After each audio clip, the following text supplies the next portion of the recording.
Welcome back to the ball, everyone. I'm the Headbanger. I consider myself a man of my word, but lately I've now lived up to that. Every episode this season so far, I've been promising you guys some brand new segments in the following episode, and I haven't done it yet. I promise you, you have my word. Next episode, I will debut 2 brand new segments for you guys. I'm really excited about them too. I think they're really cool and different, and I hope you enjoy them. But for this episode, it's good to be back again. I have a very simple episode. I've done this a couple of times. Everybody seems to like it. Kind of do it the old school YouTube way, or the way that many of you guys out there do so well. Just running through films that I've purchased for just regular stuff, not rare stuff, just for the A to Z library, and I'll show you what I've gotten as of late. Got a pretty decent stack here, and as I've done the last couple episodes, run through quickly some brand new films that I've seen since last episode. Seen a decent amount here. One is called a creature feature called Storage 24. I'd say a annoying, unlikable cast combined with a awful CGI creature equals complete shit. So can't recommend that one. Saw John Dies at the End. Excuse me. The new one from Don Coscarelli, of course. Phantasm fame, Bubba Hotep. You know what? I really liked it. I didn't love it. Not enough to the fact where I'm going to purchase it, which is ultimately how I view something. Not to say I can't recommend it. I get a feeling that had I read the book, I would have appreciated it more. A lot of people that I've talked to that have read the book consider it a really good adaptation. So maybe I'd appreciate it a little more. But again, it's fun. I would have liked to see at least a little more practical effects in there, considering Coscarelli's past, what he did with other films. So a lot of CGI, which I was expecting, but it would have been nice to maybe mix it up a little more. The cast is really good. The 2 lead guys were very well done. Paul Giamatti's in it, which was cool. So again, I really liked it, but I don't know, not enough for me to buy. But I'm sure many of you out there, if you haven't seen it yet, may like it more than I did. One called The Frankenstein Theory, yet another in the beaten to death subgenre of found footage horror. Yet another one. I'm generally a fan of the films, but it just seems like less and less they're good. I mean, it's just real hit and miss. Seems like one out of every, I won't go as far as say 10, but very few are actually good. Of course, what I always say with these films, the payoff is a big part of the success, or how much I like it. It just constantly seems with these, at least lately, over the last couple of years, that even they get it right up until the end, pretty much. Frankenstein's Theory, I thought was a really cool premise. Basically, this scientist believes that an actual Frankenstein exists and is still alive in the Alaska mountains wilderness, and it's shot really well. It's a low budget, but it looks really good. The cinematography looks fantastic with the landscape of like Alaska and the snow and everything. Characters aren't bad. The acting's pretty good. And there's some genuinely creepy parts going into the ending, the finale. So I was actually really digging it up until the end, and you can just see it coming. You're like, you realize it's going to come down to the reveal at the end of the film, or the non-reveal. And it gets to the end. I'm digging it. I'm definitely going to buy it. It comes with a really cool slipcover, and then the big finale, and it was just, I don't know if letdown's a word. It's just really bad. I mean, I'm fine with subtle and vague, and especially when you're revealing a creature in a film like this, I don't mind if they don't show it much, but they don't show it at all, and you get to the end, and spoiler alert, if you choose to see it still or whatever, if you're still interested in seeing it, here's a spoiler alert. Pause it, fast forward. At the very end, the Frankenstein comes into this little shack that they were kind of hiding in. He has a girl over his shoulder, but he's just man, not even maybe a somewhat tall guy, but I mean, you're expecting this really big guy. He doesn't really look intimidating at all to me. You can barely see his face. So if they did use any type of makeup or anything, it's barely noticeable. At least put the guy, if you can't find a huge guy, which seems ridiculous with at least the money that did go into this film, put him on stilts, something to make him look a little more menacing and big. Give us some type of face, some prosthetics or cool makeup, something. And it's just... And that's it. He leaves. He walks out with the girl on his shoulder, I believe. And man, it's just, had they spent just a little bit of effort on making him look cool. I'm fine with the fact that they didn't show him a ton, or only once. I can live with that if at the end you at least give us something. And he just looked really lame, and pretty much for me ruined the whole film because so much rides on that reveal, of course. Stitches, which I have right here, British horror comedy, pretty twisted and dark, but this lead guy, I guess, I don't know his name, Ross Noble, I guess he's a big comedian in Britain. Really cool. Liked it a lot. Definitely recommended. Such with these like clown films, sometimes I'd actually prefer them to be more serious. I think they can be more creepy that way. Kind of case in point with this, but nonetheless, it's fun. Good cast. You got like teenagers in it. The gore is mostly practical. There's a couple kind of crazy CGI scenes, which I think, as I always say, I don't think there was any need for that. But there are a lot of good practical effects in this as well, including one that I actually wasn't quite sure if it was CG or not, and where it's like a face blown up, almost very Cronenberg-like. But yeah, highly recommended. Stitches, cool, brand new horror film. Let's see what else. I watched the Norwegian film Tale, Thale, Norwegian folklore about this creatures that have tails. Actually, really liked it. It's certainly not a horror film for everybody. A lot of people are going to consider it either not horror enough or not gruesome enough or gory enough. It's definitely more subdued film, a little more understated, a lot of vibe. I really liked the lead chick who played the titular character with the tail. Very sexy, of course. Some cool, quirky characters. Very short film. I believe it's right around 80 minutes, so it's not very long at all. Actually, we prefer it to be a little longer. The only thing that, I recommend it. I will probably purchase it, but what almost ruined it completely was the CGI. Just the creatures that they show, they just look horrible. If you're gonna go that route, you can't do practical. Then in that situation, don't show it very, very often. They just throw it right out there, and these creatures look god awful. They kind of look like bad Gollum from Lord of the Rings, but like 10 times worse. It's a shame too, because they could have just used skinny people with some makeup. God forbid someone uses some makeup. But nonetheless, it didn't completely ruin the film for me. One called 13 Eerie just came out. Awesome flick. I will be purchasing this. A lot of these I've rented. Catherine Isabelle plus 100% practical effects. Essentially a zombie film.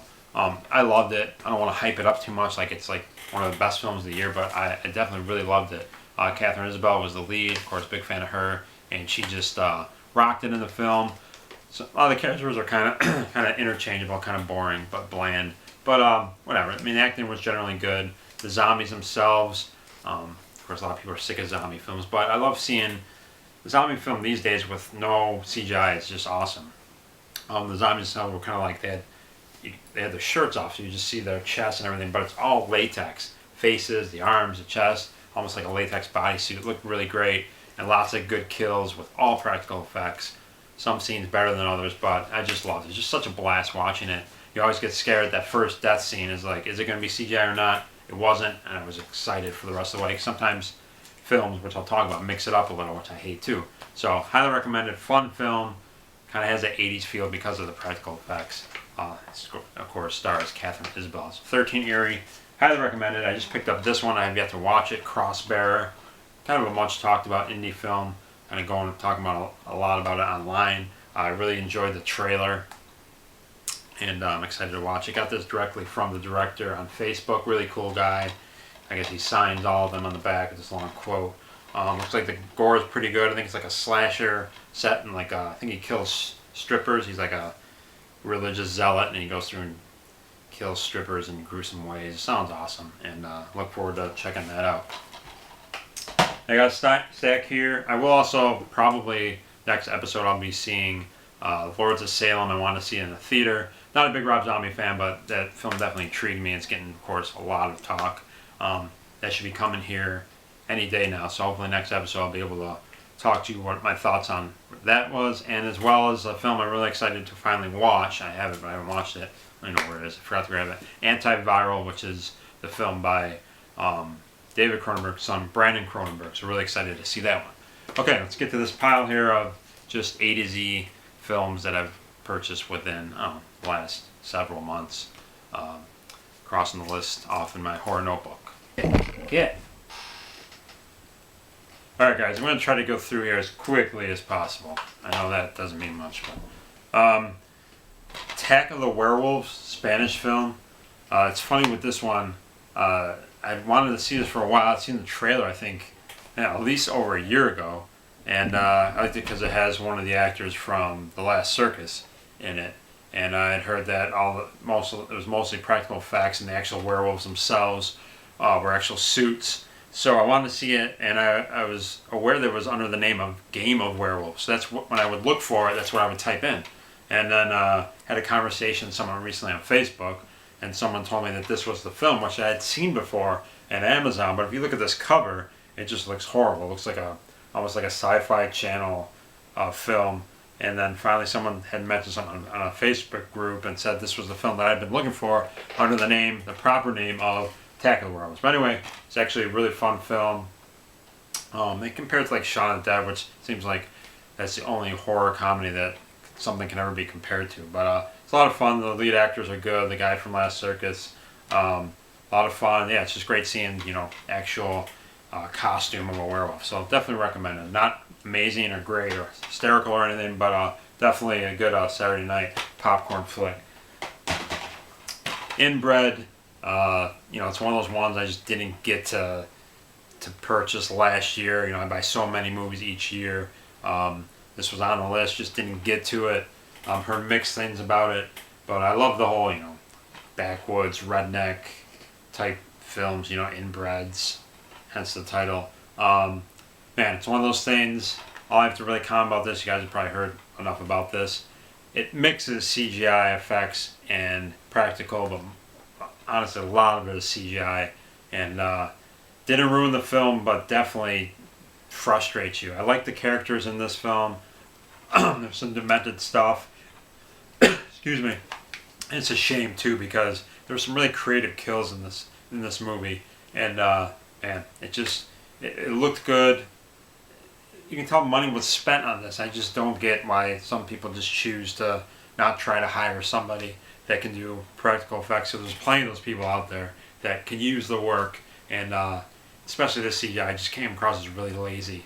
But still enjoyed the film. Good to see it with some beers and some friends. But if CGI really bothers you, which I know it doesn't bother some of you as much as it does me, it could ruin it for you. But ultimately, I'm happy to have it. It's just very frustrating seeing all that CGI. Japanese film. I usually get a ton of I shouldn't say Japanese, tons of Asian films when I put orders in, but it's the only one I've gotten somewhat recently. It's Slice. This was in my notebook for actually a long time. Things get buried, you forget about titles, and then OD 666 kind of reminded. I think he posted a trailer for this or something on Facebook or online, and I didn't. It looked great. I didn't realize it was in my notebook to buy, but I went ahead and he raved about it. Went ahead and ordered it. Lived up to his ravings. Fantastic. Great ending.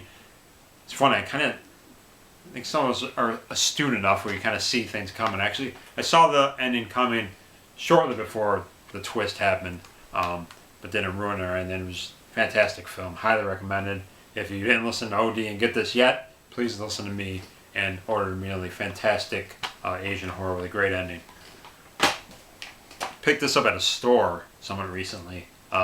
Zebra Man, Takashi Miike, a legend, of course, of Asian cinema, extreme cinema.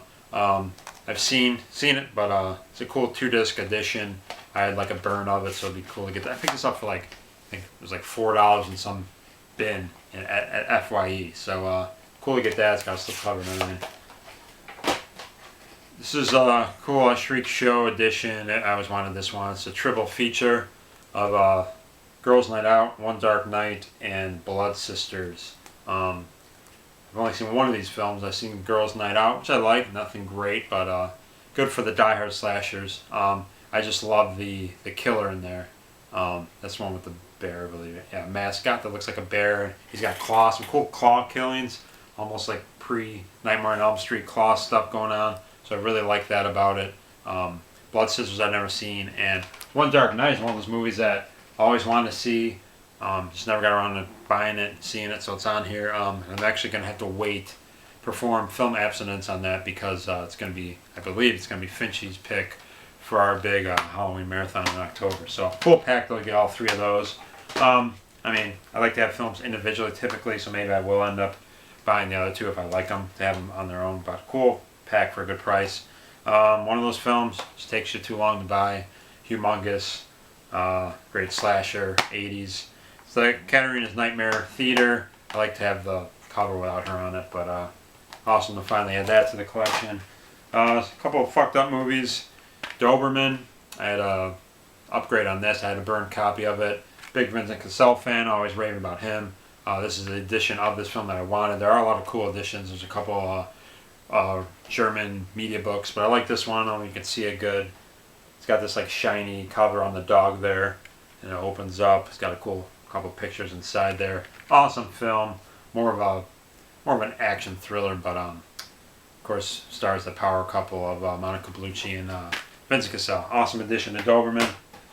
Man, I'm gonna forget what the actual proper title of this film is. It's all in German here. Iguana and something. I'm sorry, I forget what it is. Ricardo Freire, who I'm a big fan of his films. Particularly, I got this because it stars Dagmar Lasseter. I'm trying to get all of her horror films. I think I only need one more after this. I think it's the fish movie that Lamberto Bava did. I forget what it's called. Killer Fish or something. I think it's the last one I need with her that has her in it. Looking forward. I haven't watched it yet. Looking forward to see it. Dagmar Lasseter, Ricardo Freire movie.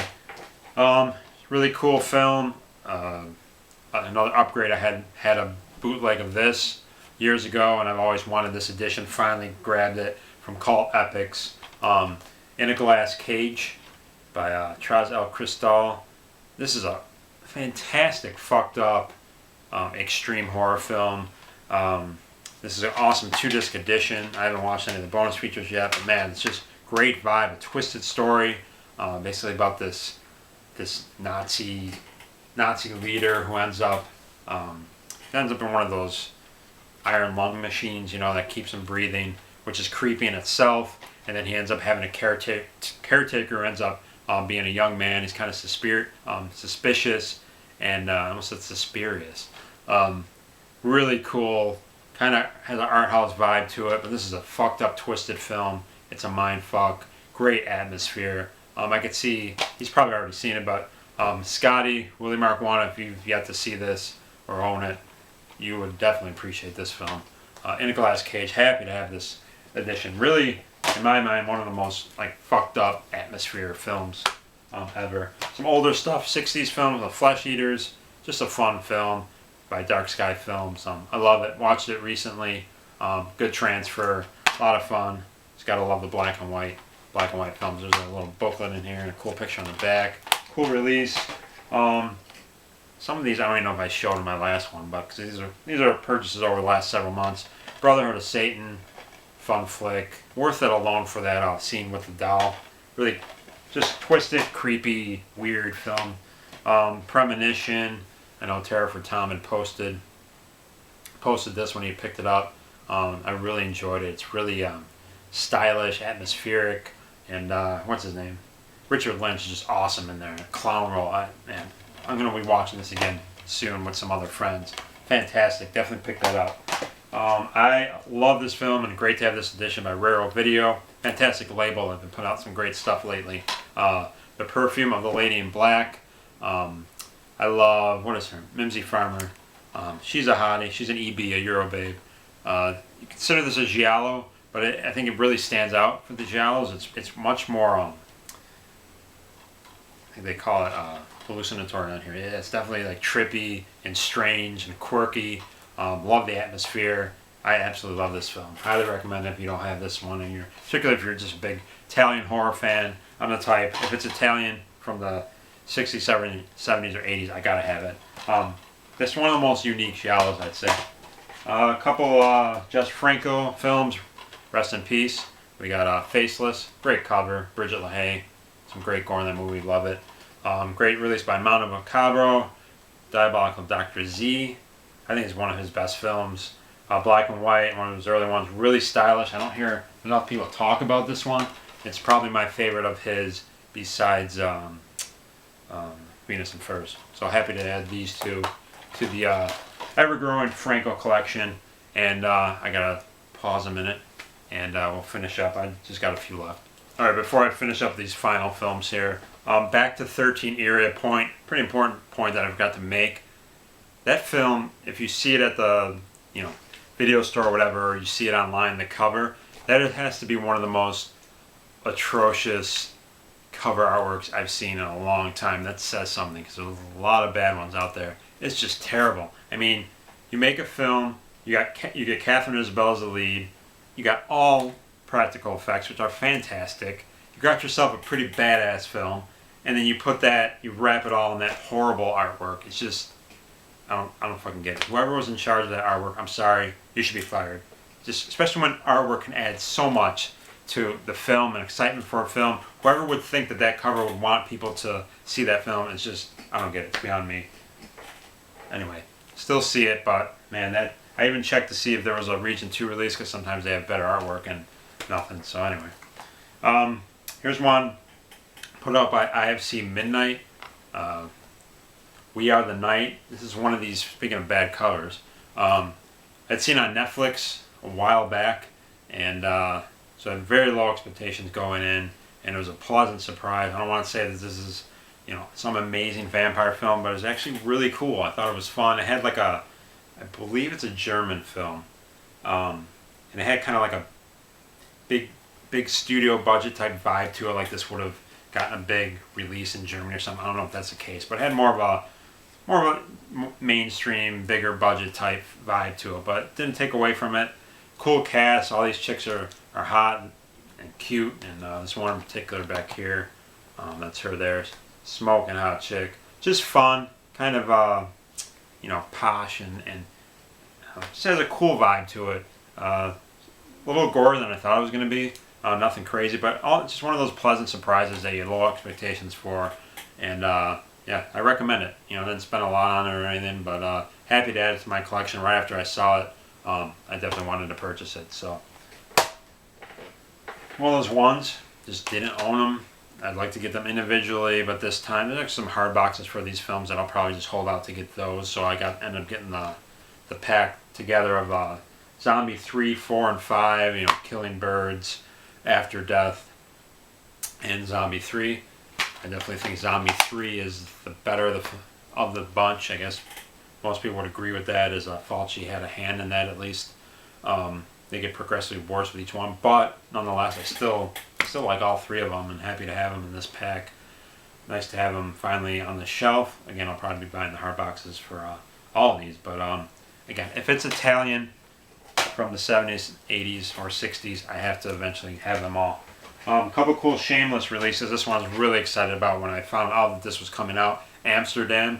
I had wanted this for years, and there was only like one, I think, Region 2 release for it. It was out of print, kind of expensive, and I kept putting it off, and then I found out Shameless releases it. So very exciting. You all know out there how cool Shameless is. You got the reversible cover artwork. Cool yellow case. I just, look at that cover. Really cool. Guess you can call it a slasher. Kind of slasher, giallo action film, but really cool. 26 and I watched this somewhat recently, and maybe you want a little more kills in it, a little bit of gore, but the kills and gore that is in it is really cool and creative. Just cool atmosphere in the streets of Amsterdam, and the water and the boats, and it's really cool. Kind of an infamous chase scene on the boat. Highly recommend it. Really cool film, unique. Another one, finally thrilled to add to the collection. Sergio Martino's The Strange Vice of Mrs. Ward. Very heartbroken that I was unable to meet him at Cinema Wasteland last month. Just was unable to swing it. But great giallo. Fantastic. With the incomparable Edwig Finich, however you want to say it. Great to have this one on the Shameless release. Only a couple Blu-rays. Didn't get a lot of Blu-rays recently. Money is just tight these days. Toolbox Murders. An upgrade on this one. Thrilled to finally watch this in high def. One of my favorite kind of second tier slashers. Not one of the best, but I love it. Yeah, I love Cameron Mitchell's performance in this film. It's fantastic. The lead chick, I don't know her name. Great in it. Love that cover. Can't wait to finally watch that.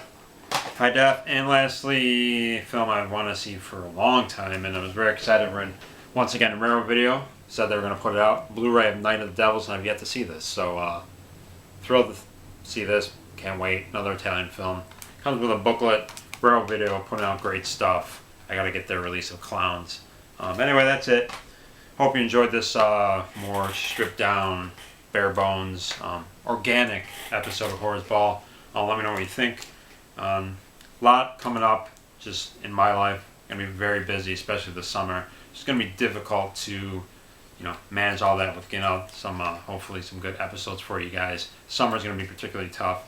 But next month I got, actually this month now that it's May, my band will finally be recording our new record. So that'll be fun. Got a lot of gigs coming up.